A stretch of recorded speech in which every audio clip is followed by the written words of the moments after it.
Alyson Stoner was terrified of Demi Lovato's team during Camp Rock substance abuse Disney album. Alyson Stoner is opening up about their friendship with Demi Lovato during her Camp Rock era substance abuse issues. Stoner's memoir, semi-well-adjusted despite literally everything, delves into the dark reality of child fame, including glossy movie sets contrasting a tumultuous home life, stalkers, and an eating disorder that landed them in rehab. In Lovato's Child Star documentary, Lovato recalled Stoner was the first to approach her about her eating disorder.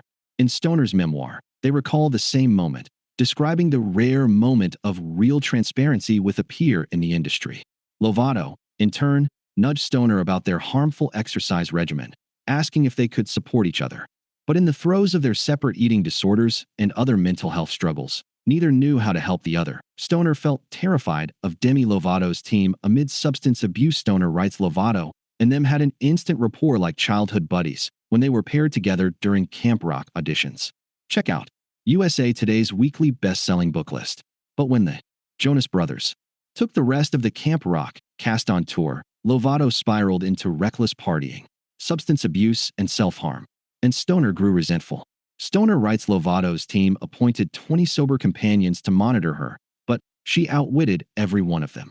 Now, Stoner writes they have more context given what they know about Lovato's bipolar disorder, bulimia, depression, and other mental health struggles. But at the time, Stoner referred to Lovato's Regina George behavior, referencing the popular bully in Mean Girls, as a chasm in our once kindred connection.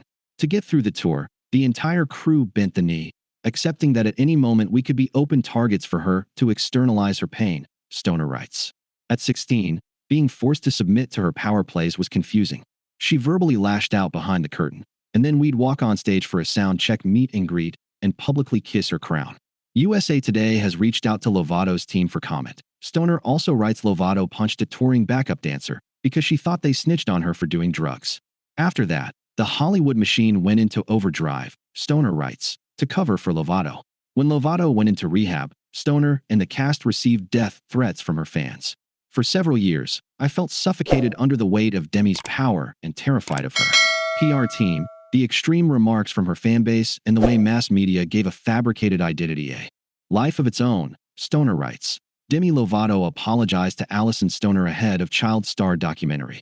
The castmates didn't speak for 14 years, not until Lovato's team reached out asking if Stoner wanted to participate in Child Star, the documentary Lovato was directing.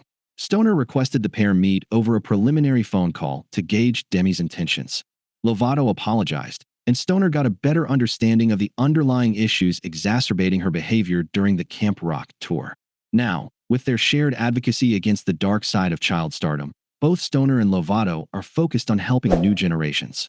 Claire Mulroy is USA Today's books reporter, where she covers buzzy releases, chats with authors, and dives into the culture of reading. Find her on Instagram. Subscribe to our weekly books newsletter, or tell her what you're reading at Mulroy at usatoday.com.